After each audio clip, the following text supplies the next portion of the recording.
Good afternoon, class. We were discussing yesterday, we have discussed skeletal system. In that, we were discussing axial skeletal system, which is found at the midline of the body.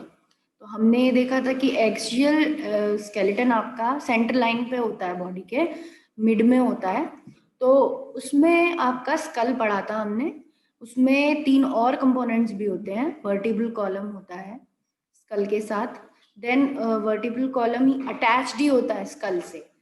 तो occipital bone जो होती है school की बिल्कुल lower most tip पे, occipital condyle, उसमें 2 bones होती हैं जो कि आपके स्कल को वर्टिब्रल कॉलम से जोड़ती हैं. ठीक है, यहाँ पे आप डायग्राम देख रहे हो, ये आपको दिख रहा होगा डायग्राम. ठीक है, ये डायग्राम में आपको स्कल की सारी बोन्स दिख रही हैं, जिसमें लास्ट में आपको ऑसिपिटल कॉन्डाइल दिख रही है ऑक्सीपिटल बोन के नीचे. तो ऑक्सीपिटल कॉन्डाइल आप it will attach with your first vertebrae, that is atlas. Atlas is your first vertebrae and axis is your second vertebrae. तो यहाँ से आपकी रीढ़ शुरू हो जाती है. स्कल जैसे ही एंड होता है वहीं से आपकी रीढ़ की हड्डी शुरू हो जाती है. गर्दन में आपकी रीढ़ की हड्डियां होती हैं, कमर में आपकी रीढ़ की हड्डियां होती हैं. पूरा एक कॉलम होता है बैक में, जिसमें वर्टिब्रल कॉलम बोलते हैं इसको. ठीक है, ये पूरी रीढ़ जो है इसके अंदर छोटी छोटी सीरियली अरेंज्ड बोन्स एक दूसरे के ऊपर टिकी हुई रहती हैं एंड एक दूसरे से जुड़ी रहती हैं कार्टिलेज से. एंड इलास्टिक, इसका कार्टिलेजिनस नेचर होता है, कार्टिलेज की डिस्क होती है इनके बीच में, उस वजह से बेंड भी हो सकती हैं, फ्लेक्सिबिलिटी होती है वर्टिब्रल कॉलम में. तो यहाँ पर आप देख रहे हो पैराग्राफ में, डायग्राम भी आप देख रहे हो. तो you can see that vertebral column is consisting of 26 serially arranged units called vertebrae. Okay, इसमें पार्टीशंस दिखा रखे हैं. नेक वाली बोन्स को सर्विकल वर्टिब्री बोला गया है. सर्विकल 7 इन नंबर, 7 होती हैं सर्विकल बोन्स जो कि आपकी नेक में है. आ जाती हैं आपकी थोरैसिक बोन, तो CTL. So T is your thoracic. Thoracic means your chest cavity. तो thoracic में आपके 12 बोन्स हैं क्योंकि 12 पेयर ऑफ रिब्स हैं. ठीक है, क्योंकि 12 पेयर्स ऑफ रिब्स हैं. रिब्स आपका चेस्ट एरिया है जो आपके लंग्स को प्रोटेक्ट करके रख रहा है. तो उस रिब्स को बचा, वो रिब्स अटैचमेंट लेती हैं. ठीक है, तो 12 रिब्स 12 वर्टिब्रल कॉलम की हड्डियों से अटैचमेंट लेती हैं. तो इस वजह से 12 थोरैसिक वर्टिब्री होती हैं. देन उसके जो नीचे वाली वर्टिब्री होती हैं उनको लंबर वर्टिब्री कहते हैं, यानी लोअर बैक. लोअर बैक में 5 वर्टिब्री होती हैं एंड सैक्रल, कॉकिजियल एंड ये दोनों 1-1 होती हैं. Sacral 1 fused, coccygeal 1 fused. तो ये जब टोटल किया जाता है तो इट इज बिकमिंग 26 वर्टिब्री. ठीक है, तो डायग्राम आप ये बनाओगे और डायग्राम बनाकर आप ये सिंपल सा यहाँ पर एक फॉर्मूला टाइप लिख दोगे कि C7 T12 L5 S1 C1. So this will be your vertebral column formula. C7 T12 L5 S1 C1.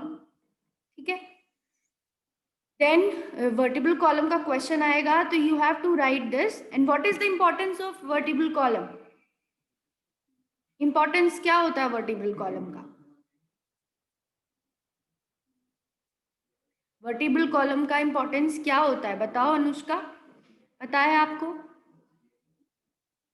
Vertebral column का इंपॉर्टेंस क्या है, क्यों होती है वर्टिब्रल कॉलम, क्या प्रोवाइड कर रही है वर्टिब्रल कॉलम? मैम वो बॉडी को सपोर्ट देता है. बॉडी को सपोर्ट दे रही है. ठीक है, और सपोर्ट देता है फ्रेम बैक को. जब आपका स्कल जो है, स्कल में इतना इंपॉर्टेंट ऑर्गन है आपका ब्रेन. ब्रेन को आपके पूरी बॉडी से कनेक्ट कर रही है वो. ब्रेन का पूरा वेट सह रही है, प्रेशर सह रही है ब्रेन का. तो that is placing your brain over your body. Body पे ब्रेन को सही पोजीशन दे रही है. तो C7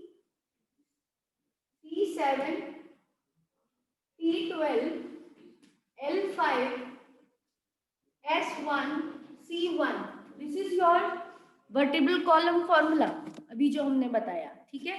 तो फर्स्ट 7 आपकी जो होती है cervical, cervical means in the neck region, the bones which are coming in the neck region. Then thorax 12 bones बताई, 12 vertebrae बताई, ये सब vertebral column में vertebral column का फॉर्मूला बोल देते हैं। और एक एक जो ये वाली बोन्स है, नंबर 1 सर्विकल टाइप की, नंबर 2 thorax टाइप की जो 12 इन नंबर है, तो this is thorax, thoracic vertebrae, ठीक है। It is in the upper back, upper back में है ये। Then L5 means lumbar, lower back, lower back, lumbar, LUMBAR. 5 in number है sacral, ये 1 है, fused है ये, and then coccygeal, ये भी 1 है। तो इस तरीके से sacral and coccygeal 1 1. So this will become your vertebral column formula, and these all are arranged serially, ठीक है। स्टार्टिंग से लेकर एक के ऊपर एक ये रखी रहती है रीढ़ की हड्डियां, चौड़ी भी होती रहती हैं, नीचे आते रहते हैं, इनका लेंथ बढ़ता रहता है। इस तरीके से टोटल 26 है नंबर में। कितनी है वर्टिब्रल कॉलम के अंदर? वर्टिब्रीज 26 इन नंबर। और इन सबके अंदर एक होल होता है सेंटर में, इस होल के थ्रू एक क्या जाती है, कॉर्ड जाती है, स्पाइनल कॉर्ड, तो क्या बोलते हैं, स्पाइनल कॉर्ड। तो 26 की 26 वर्टिब्री एक के ऊपर एक जब रखी रहती हैं, तो they all are having one,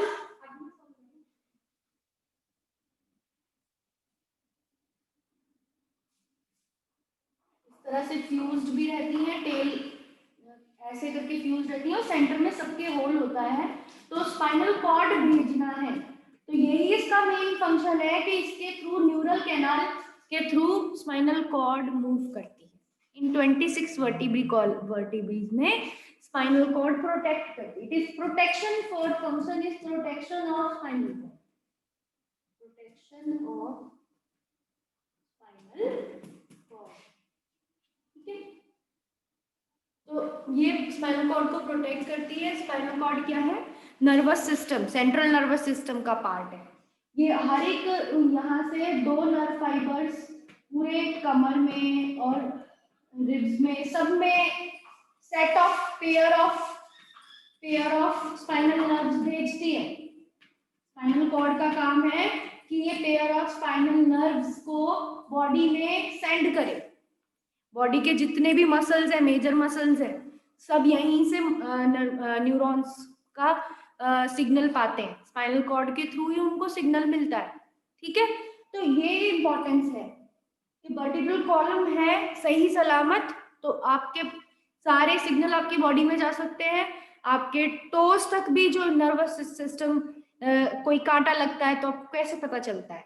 spinal cord में ही बताया, ठीक है। फिर आप पाँव उठाते हो, कोई नुकीली चीज अगर चुभ जाए तो आपको कैसे पता चलता है? हाथ हटाते हो, तो ये रिफ्लेक्स एक्शन कौन करता है? स्पाइनल कॉर्ड करता है, ठीक है। तो spinal cord is involved in your reflex action, spinal cord is involved in your giving nerves to your peripheral nervous system. पूरे बॉडी में जो भी न्यूरॉन्स बिछे हुए हैं वो सब स्पाइनल कॉर्ड से सप्लाई पा रहे हैं, स्पाइनल कॉर्ड उनको नर्व्स दे रही है। तो this is the importance of spinal cord, ठीक है। तो वर्टिब्रल कॉलम आपका, वर्टिब्रल कॉलम,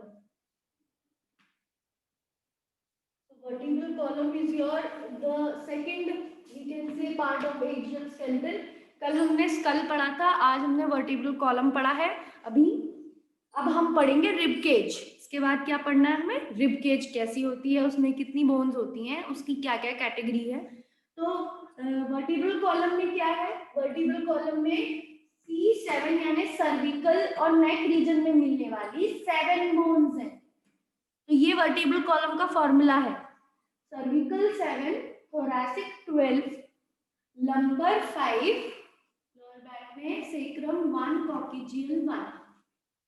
तो ऐसी 26 वर्टिब्री हैं, ऐसी 26 वर्टिब्री हैं जो सीरियली अरेंज्ड है, एक दूसरे के ऊपर है। सबके अंदर एक पोर है, एक होल होता है हर वर्टिब्रल कॉलम की वर्टिब्रीज में, 26 की 26 में, जिसके थ्रू स्पाइनल कॉर्ड जाती है, स्पाइनल नर्व्स का सेट प्रोड्यूस करती है, पूरी बॉडी में उसको देती है, और इस तरह से वर्टिब्रल कॉलम का काम हो जाता है प्रोटेक्शन ऑफ स्पाइनल कॉर्ड। ये प्रोटेक्शन करेगी स्पाइनल कॉर्ड को और हमारी बॉडी को पूरा बैलेंस और हमारी बॉडी को सिग्नल्स भेजेगी मूवमेंट के लिए। मूवमेंट हम कैसे करते हैं, वो स्पाइनल कॉर्ड और वर्टिब्रल कॉलम की मदद से ही हमारा बैलेंस करना है। ठीक है, ये आपको पता होनी चाहिए कितनी कितनी बोन्स हैं, ये फॉर्मूला याद होना चाहिए। और अब इसके बाद आपको क्या समझना है, इसके बाद आपको पता करना है रिब केज के बारे में। ठीक है, तो रिब केज, स्पाइनल कॉर्ड आपकी डॉर्सल पोजीशन में है, मतलब बॉडी के बैक साइड है, और वर्टिब्रल कॉलम बॉडी के बैक साइड रहती है। And then now we will come to the frontal ventral side. Ventral portion में आपके होता है rib cage. Rib cage is present in the front. ठीक है, तो रिब केज आपका डायग्राम देखो आप, इसमें रिब केज का डायग्राम बहुत सिंपल सा दे रखा है यहाँ पे।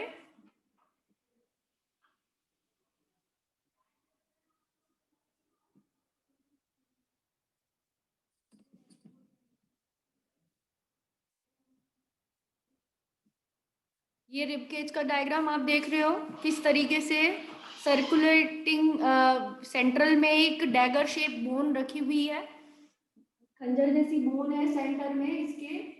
तो वो क्या है, that is your sternum, chest का कह सकते हैं, चेस्ट की सेंटर बोन होती है ये। ठीक है, यहाँ से आप इसका डायग्राम बनाना शुरू करोगे। स्टर्नम सबसे पहले बनाओगे, पीछे जो आपको ये कॉलम जैसा दिख रहा है, सिलिंड्रिकल कॉलम जैसा दिख रहा है, this is your vertebral column. ठीक है, ये पीछे वर्टिब्रल कॉलम का दिख रहा है, और भी यहाँ पे हर जगह वर्टिब्रल कॉलम की बोन्स है, यहाँ पर दिख नहीं पा रही है, but these are vertebral column bones. ठीक है, तो आपको किस तरीके से याद रखना और कैसे बनाना है, फर्स्ट 7 पेयर ऑफ रिब्स, जो फर्स्ट 7 पेयर ऑफ रिब्स हैं वो ट्रू रिब्स होती हैं, वो दोनों से अटैचमेंट लेती हैं, यानी फ्रंट में तो वो स्टर्नम से अटैचमेंट लेती हैं, वेंट्रल सामने की तरफ वो स्टर्नम से डायरेक्टली अटैच होती हैं, और बैक की तरफ वो जाकर वर्टिब्रल कॉलम से अटैच होती हैं। इसीलिए वर्टिब्री में भी 12 थोरैसिक वर्टिब्री थी। तो 12 थोरैसिक वर्टिब्री का कहने का मतलब इतना ही था कि वो 12 वर्टिब्री नेक वाली वर्टिब्री के बाद वाले, यानी गर्दन की वर्टिब्रीज के बाद वाले जो भी वर्टिब्रीज है उन्हें थोरैसिक वर्टिब्री कहते हैं। तो वो इसीलिए थोरैसिक कहलाती है क्योंकि वो रिब केज में पहली 7 पेयर ऑफ रिब्स का डायरेक्ट अटैचमेंट लेती है पीछे। ठीक है, तो that is called your thoracic vertebrae.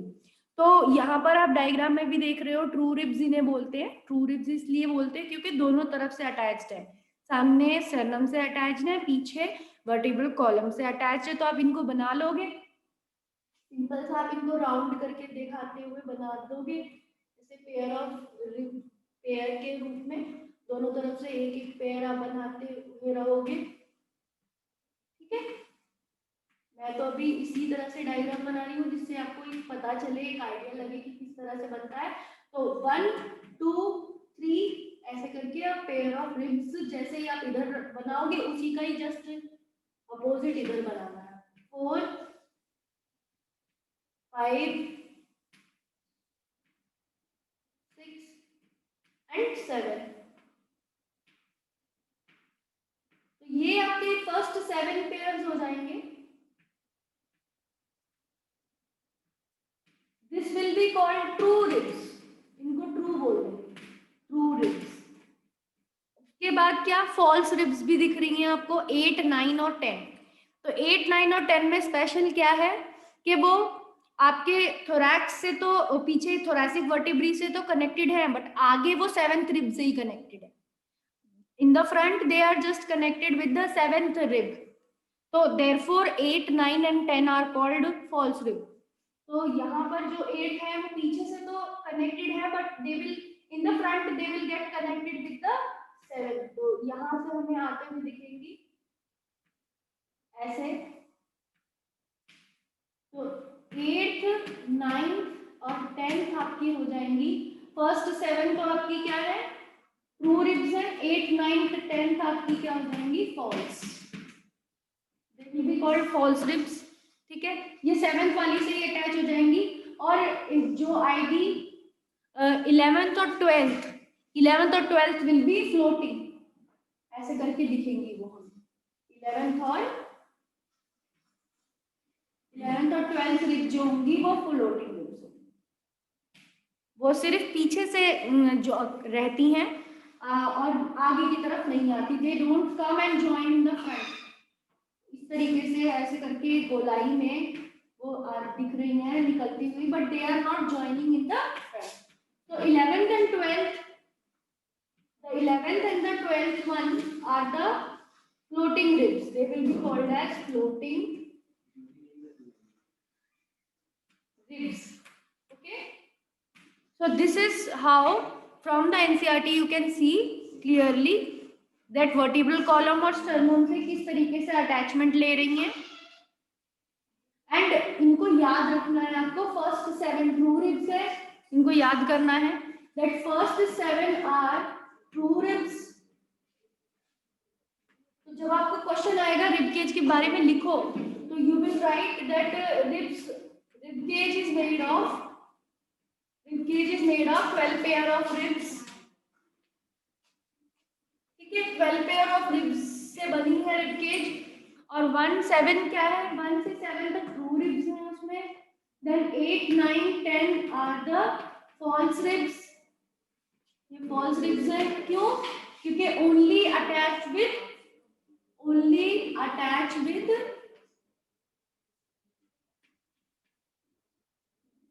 vertebral column.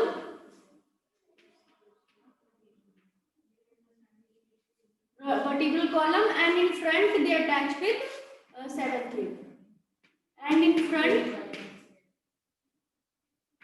get attached with 7th.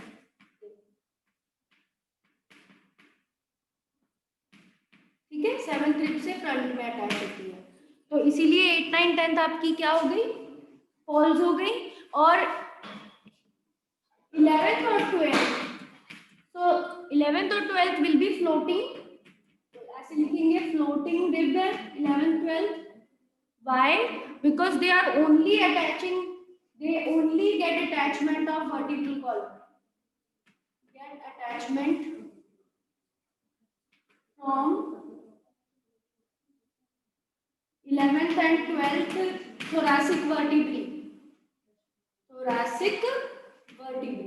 तो पीछे से बैक की तरफ से वर्टिब्री से 11th और 12th वर्टिब्रल कॉलम की बोन से वो अटैचमेंट लेती हैं. इस वजह से 11th और 12th वाली जो रिब होती है वो क्या होती है, that is your floating rib. उनको फ्लोटिंग रिब बोलते हैं. तो 3 तरह की रिब हो गई, फॉल्स रिब, ट्रू रिब, पहली 7 ट्रू रिब हो गई, 8, 9 एंड फॉल्स रिब हो गई, और 11, 12 फ्लोटिंग रिब्स. तो इनका अपना इंपॉर्टेंस है फ्लोटिंग रिब्स का, इसीलिए वो फ्लोटिंग है. वाई? बिकॉज उसमें लीवर और स्टमक को एडजस्ट करने के लिए उतनी स्पेस चाहिए, किडनीज को एडजस्ट करने के लिए, कि वो आगे नहीं आ सकती, बिकॉज वहां पर ऑर्गन्स है, they can't come and join in the front. So इस वजह से वो बस पीछे की तरफ से प्रोटेक्ट करती है. ठीक है, that is the case of the floating ribs. तो यहाँ पर हमारा एक्सियल स्केलेटन फिनिश हो गया. कल हमने जो वीडियो आपको अपलोड करी थी उससे आपको पढ़ना था स्कल की पूरी बोन्स आपको पढ़नी थी, और यहाँ पर आपने आज देखा वर्टिब्रल कॉलम और रिब केज. वर्टिब्रल कॉलम का पैराग्राफ भी ऊपर दिया हुआ है. रिब केज का फंक्शन क्या है, लंग्स को बचाना, इंटरनल ऑर्गन्स को, हार्ट को बचाना रिब केज का फंक्शन है. रेस्पिरेटरी सिस्टम पूरा रिब केज ने बचा रखा है. और ये स्कल का डायग्राम है, आप देख रहे हो यहाँ पर. ठीक है, तो स्कल के डायग्राम में बोन्स हैं, frontal bones, parietal bone, occipital bone, temporal bone, ठीक है। ये ब्रेन के लोब्स भी होते हैं, 10th में पढ़े हमने कि ब्रेन के लोब्स हैं, फ्रंटल लोब, पैराइटल लोब। इन्हीं बोन के नीचे जो ब्रेन का पार्ट आता है उसे वही लोब बोला जाता है। फ्रंटल लोब फ्रंटल बोन के नीचे आता है, पैराइटल लोब पैराइटल बोन के नीचे आता है।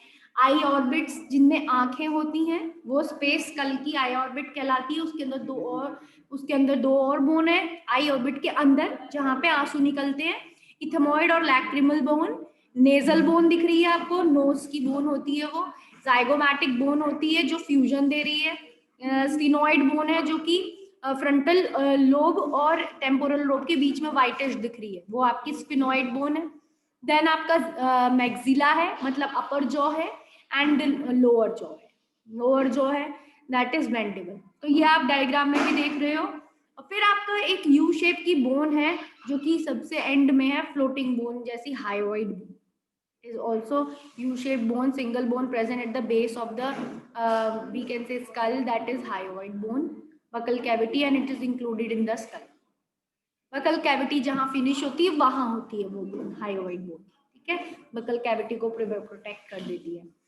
तो इस तरीके से एक्सियल स्केलेटन यानी कि जो स्केलेटन आपका सेंटर में लाई करता है वो आपका हो गया। यहाँ पर ये 80 बोन्स का होता है एक्सियल स्केलेटन, जिसमें से कल हमने पढ़ी थी 22 bones are in the skull. 80 में से 22 स्कल में आ गई, 26 वर्टिब्रल कॉलम में आ गई, ठीक है। 12 आपकी 12 पेयर आपकी क्या हो गई, रिब केज हो गई, ठीक है। इस तरीके से आपकी ये बोन्स हैं। देन अपेंडिकुलर आपको नेक्स्ट पढ़ना है। अपेंडिकुलर में there will be 30 bones in each limb, ठीक है। एक लिम्ब में आपके 30 बोन्स है। एक हैंड बोलो तो उसमें 30 है, तो दूसरे हैंड में भी 30 है, तो 60 हो गई इधर। ऐसे लेग में, ठीक है, लेग में भी there are bones that are in the 13 number only. तो लेग में भी 30 बोन्स हैं in each leg, 30 each. Then आपका लास्ट ये जो इसके नाम है हैंड बोन्स और लिम्ब बोन्स के, वो हैं, उनके नाम हैं। और गर्डल्स हैं। Girdle means pectoral girdle and pelvic girdle, मतलब ऐसा जॉइंट जो कि आपके हैंड को जोड़ेगा वर्टिब्रल कॉलम से। तो ये जो हैंड बोन्स हैं इसमें है तो 30 बोन्स, बट ये जुड़ेगी भी तो सही ना वर्टिब्रल कॉलम से, तो इसके लिए जो गर्डल चाहिए वो आपको दिख रहा है यहाँ पर, इसे पेक्टोरल गर्डल बोलते हैं। यहाँ पर देखो आप हैंड बोन का डायग्राम है इमेज में, और जो लेग बोन का जोड़ने वाला पॉइंट होता है उसे पेल्विक गर्डल बोलते हैं। तो गर्डल की बोन्स भी दिखा रखी हैं, क्लैविकल, स्कैप्यूला, ठीक है। सामने उसके आपको वर्टिब्रल कॉलम भी वो रिब केज दिख रही है। इस तरीके से आपका ये है, ये हम कल करेंगे, ठीक है। और पेल्विक गर्डल आपको करना है यहाँ पर। Pelvic girdle, pectoral girdle, limb bones, appendicular skeleton हमारा कल का टॉपिक। आज हमने क्या कंप्लीट किया है, एक्सियल स्केलेटन कंप्लीट किया, ठीक है। We have completed axial skeleton here. So इसके नोट्स बनाते रहो, साथ साथ में वीडियो देख लो, ये चैप्टर कंप्लीट कर लो, क्योंकि एग्जाम थे तो आई होप नहीं किया होगा स्टार्ट भी किसी ने। तो complete this chapter with your notes. इसमें काफ़ी इंफॉर्मेशन है डायग्रामेटिक, वो डायग्राम्स आप बनाओगे। ये देखो कल के वीडियो में हमने स्लाइडिंग फिलामेंट थ्योरी भी समझी थी। देन एटीपी मसल कॉन्ट्रैक्शन, ये डायग्राम्स बनाने हैं आपको। ये वाला डायग्राम है मसल फाइबर का, ठीक है। तो complete this chapter till here. Any doubt in vertebral column and in this rib cage, skull? आप इसको पढ़ोगे, इसकी सारी चीजें हैं, यू हैव टू रीड।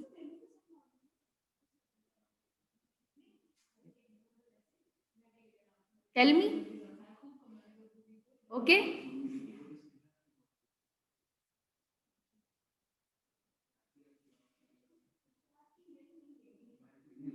ये सब आप बना लोगे, ये डायग्राम भी आप बनाओगे। 20.6 diagrammatic view of human school, okay. I am ending the class over here.